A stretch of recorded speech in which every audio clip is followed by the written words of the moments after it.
আবার এখানে একটা শুরু করছি আমার ব্লগটা। এখন দুপুর বাজে 3টে। আমার মেয়ের লাঞ্চ হয়ে গেছে,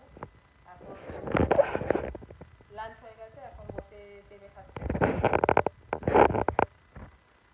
আমরাও গেছিলাম, ওর বাবা এসেছিল, তো আমরা লাঞ্চ করতে গিয়েছিলাম। মানে এখানে তো কোনো দোকান পাইনি, রেস্টুরেন্ট পাইনি। সেই হাঁটতে হাঁটতে অনেকটা দূর, প্রায় 8 ঘন্টার মতন হেঁটেছি। হেঁটে গিয়ে তারপরে একটা দোকান পেয়েছি, রেস্টুরেন্ট পেয়েছি।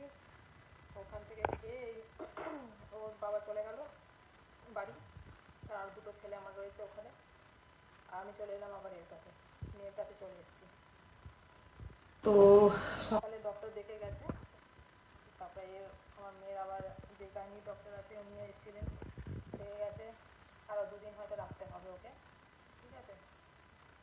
তো এই হচ্ছে এখন ব্যাপার। আর এসি চালিয়ে দেবো, গরম লাগছে না। না না,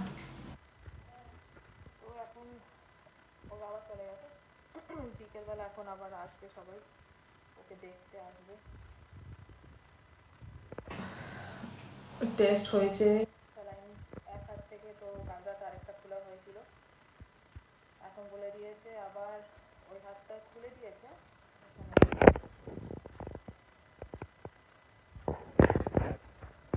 খুলে দিয়েছে, কিন্তু এখন আবার আরেক হাতে করতে হবে চ্যানেল। তো বেচারা আমার বাচ্চার এখন অনেকটাই কষ্ট হচ্ছে।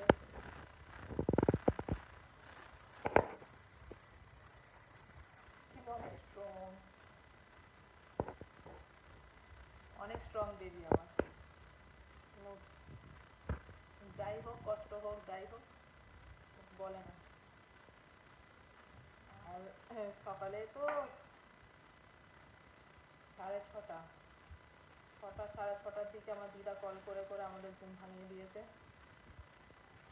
বেচারা, ও ঘুমাতে পারেনি সারা রাত, পেটে খুব ব্যথা ছিল। এখন আর ব্যথা নেই তো? না, এখন আর ব্যথা নেই। তো এই হচ্ছে এখনকার আপডেট। লাঞ্চ হয়ে গেছে, এখন বিকেলে কারা আসবে জানি না, এখন মা তো আসবেই। আজকে আর আমি থাকবো না, আজকে মাসি থাকবে, আমার একটা মাসি আছে। আর সকালের দিকে ওই মাসির মেয়ে এসেছিলো, ছোটো মেয়ে দেখতে এসেছিলো আমার মেয়েকে।